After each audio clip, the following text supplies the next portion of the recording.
সেই কবে আনন্দ এলাইয়ের জিরো সিনেমায় অভিনয় করেছিলেন আনুশকা শর্মা। অনেক দর্শক হয়তো ভুলেই গেছেন। 2018 সালে মুক্তি পাওয়া সিনেমাটি ছিল ডাহা ফ্লপ। ছবিতে আনুশকার জুটি ছিলেন শাহরুখ খান। এই ছবির ব্যর্থতার পর 2023 সালে 3 সিনেমা দিয়ে প্রবলভাবে ফিরেছেন অভিনেত্রী। কিন্তু আনুশকা আর বড় পর্দায় ফেরেনি। শোনা যাচ্ছে অভিনেত্রী আপাতত ক্যামেরার সামনেই ফিরবেন না। সত্যি কি তাই? জিরোর পর শোনা গিয়েছিল চাকদা এক্সপ্রেস সিনেমা করছেন আনুশকা। এই ছবিতে তাকে ভারতীয় নারী ক্রিকেটার ঝুলন গোস্বামীর চরিত্রে দেখা যাবে। কিন্তু নেটফ্লিক্সের সিনেমাটি এখনও মুক্তি পায়নি। মাঝে 2023 সালে তথ্যচিত্র দ্য রোমান্টিক্স করেছেন বটে, কিন্তু বড় পর্দায় আর ফেরা হয়নি। আনুশকার বড় পর্দায় গড় হাজির থাকার মূল কারণ পারিবারিক ব্যস্ততা। 2017 সালের 11 ডিসেম্বর ক্রিকেটার বিরাট কোহলিকে বিয়ে করেন আনুশকা। এরপর থেকেই কাজ কমিয়ে দিয়েছেন অভিনেত্রী।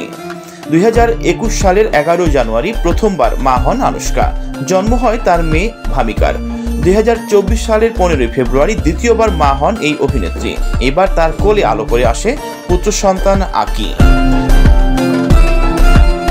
সিনেমার চেয়ে 2 সন্তানের দেখভালেই বেশি মন দিতে চান আনুশকা। মাঝখানে নিজের প্রযোজনা সংস্থা থেকে বেশ কিছু প্রশংসিত সিনেমাও রিলিজ করেছেন অভিনেত্রী, কিন্তু আপাতত সেখানেই বিরতি টেনেছেন। দুবার মা হওয়ার আগেও ও পরে দীর্ঘ সময় ধরে ভারতের বাইরে ছিলেন আনুশকা। মাঝখানে কয়েকবার এমনও শোনা গেল লন্ডনেই হিতু হচ্ছেন এই অভিনেত্রী। তবে অভিনেত্রী এই বিষয়ে কখনোই আনুষ্ঠানিকভাবে কথা বলেনি। সিনেমা না করলেও বলিউডের বিভিন্ন অনুষ্ঠানে নিয়মিত দেখা যায় তারকাদের। তবে ব্যতিক্রম শুধু আনুশকা। গত কয়েক বছরে তাকে প্রকাশ্যে দেখা যায়নি বললেই চলে। সিনেমার প্রিমিয়ার পার্টির কোথাও ছিলেন না তিনি। অভিনেত্রী নিজে না বললেও তার ঘনিষ্ঠ সূত্রগুলো জানিয়েছে অভিনয়কে বিদায় বলার কোনো ইচ্ছাও নেই তার।